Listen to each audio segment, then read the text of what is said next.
The young man continued on his journey until he saw a rope descending from heaven. He had arrived. He seized that rope and he began to climb higher and higher and higher. But the land in the sky does not accept people too easily. They sent wind and rain to knock that young man off the rope, but he clung on with every fiber of his being.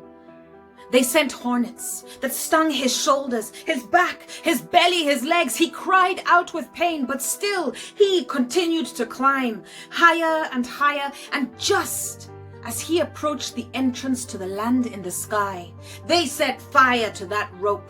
He reached into his pocket, pulled out the gold. And when they saw it gleam, their eyes widened. They hauled the young man up and they welcomed him in.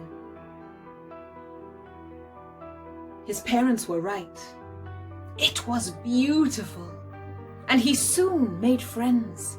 People from the land in the sky and others from distant worlds like his own. And everywhere he went, they remarked on how the starlight shone in his eyes. It was a beautiful day. The sun was shining. He felt the heat on his skin. And he decided it was a good day to celebrate. That night, he went out with his friends. They ate the finest foods. They clinked their glasses. They danced to the live bands playing around, when suddenly across the room, he saw the most beautiful woman that he had ever encountered. Her hair sparkled like the sun and her smile was as wide as the world. And she saw the sparkling eyes. And soon the two of them were deep in conversation. But somebody was watching. A young man with a furrowed brow sat, swirling a golden liqueur. He was so fixated on the couple that he did not notice the cracks in the ground beginning to open. He did not see the shadow man slither across the cobblestones, up the table leg and pop into his drink. And as he gazed into the glass, the shadow man began to cast his spell. Look at them, all smiles and laughter. Look at him.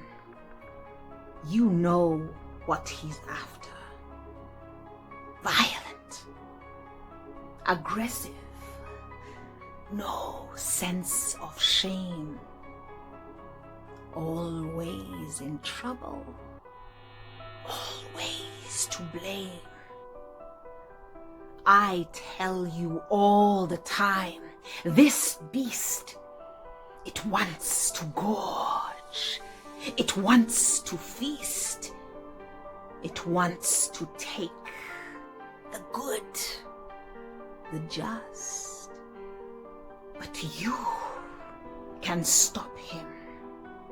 Yes, you must. And emboldened by these words, the young man stood up and marched towards the young couple. Around him, the shadow man swirled, sharpening words and handing them over as weapons. And the young man with a furrowed brow, he did not see somebody with sparkling eyes. In its place, there was a hideous creature, a head far too big for its body, fists clenched, ready to smash and crush and destroy. He took the weapons and aimed them at the beast, and the young man with the sparkling eyes felt the weapons pierce his skin and spun around to face his enemy. There it was, a loathsome creature, saliva dripping from its jaws, hair the color of fire, fangs glinting in the moonlight. They circled each other, and finally they attacked, rage etched in each face, lips curled, teeth bared, ripping, gouging, tearing, hating each other. And as they rode that wave of hate, there was a sudden glint.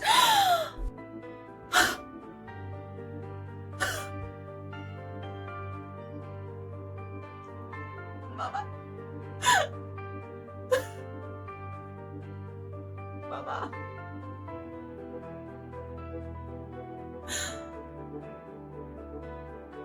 young man with the sparkling eyes fell to the ground.